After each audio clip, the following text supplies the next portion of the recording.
fathers, their brothers, their sons, their loved ones were taken away, and they've never been seen again since then. We are here once again to reassert our voices and to tell Museveni and his fellow criminals that bring back our people. Mwena muchidemu nti bring back our people. Bring back our people. Bring back our people. Bring back our people. Bring back our people. Bring back our people. Mukomyewo abantu baffe. Mukomyewo abantu baffe. All these people were abducted because they supported the opposition. Many of them were abducted, and the claim was that they were putting on a beret like the one I'm putting on. And I challenge those cowards to arrest me too. Those people who were arrested for supporting me. Why don't you arrest me? Therefore, why don't you take me away too, you bloody cowards? Why don't you arrest me for wearing this beret and charge me in the court of law? You bloody coward, you old coward. Why do you have to kill people's children? Why do you have to cause such pain to people? You have families too. You have children too. Why do you have to take us through this? After you killed more than 500,000 of our people, we paid enough price. Why does this have to happen in 2022? Ladies and gentlemen, we hold Museveni personally accountable because Museveni, in one of his lousy addresses during the COVID time, he came out and owned these people. Museveni read out the names of many of these people and said they were holding them. But that was the last we heard about them. Museveni himself came out and said his son and his criminal gang called SFC was responsible for abducting these people. That was the last they talked about them. JJ Odongo came out and read out these names on the floor of parliament and confirmed that they have these people. That is the last we've heard about them. Bring back our people. Bring back our people. Bring back our people. Bring back our people. Bring back our people. Bring back our people. Just yesterday, I was talking to a young man called Sali Abdu. He's one of the people that was lucky enough to return from those terrible, dreaded safe houses.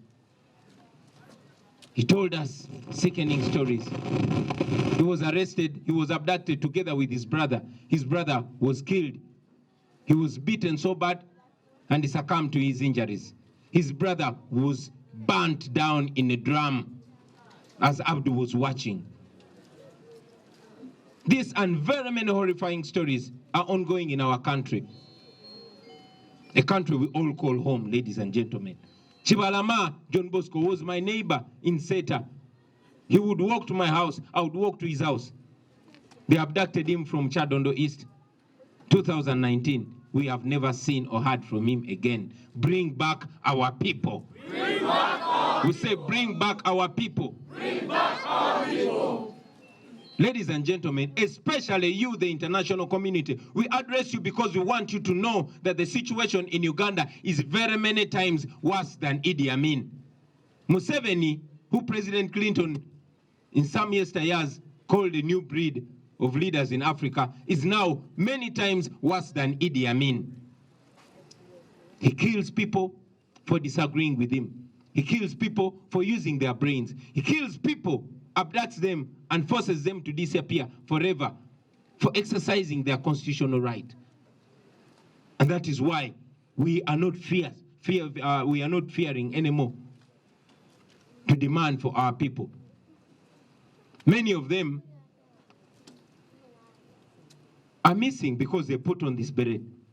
And I repeat the challenge. I challenge you, Museveni, to arrest me and charge me in any court of law for wearing this beret. You old coward. Old coward. You have disrespected your age. Muntu mazemu akuwa obuntu. Muntu mazemu obuntu bulamu. Lwaki temutuwa abantu baffe? Recently, the European Union Parliament passed a resolution stopping the construction of the ECO pipeline. And among the reasons raised was abuse of human rights, gross abuse of human rights. It's interesting that Museveni, for the first time, said he's going to court. Since when did Museveni start respecting the law? And yes, Museveni, using our children, he lied to them that they're meeting student leaders, only to hoodwink them to go and protest for his interests. This is the same person that killed hundreds of unarmed civilians, including women and children, on the 18th and 19th of November 2020 for protesting. And now he believes in protests. It's at this exact time that I want to encourage all of you to know that protesting and demonstrating works. So please, whoever can, please demonstrate and protest, demanding for your people. Ladies and gentlemen,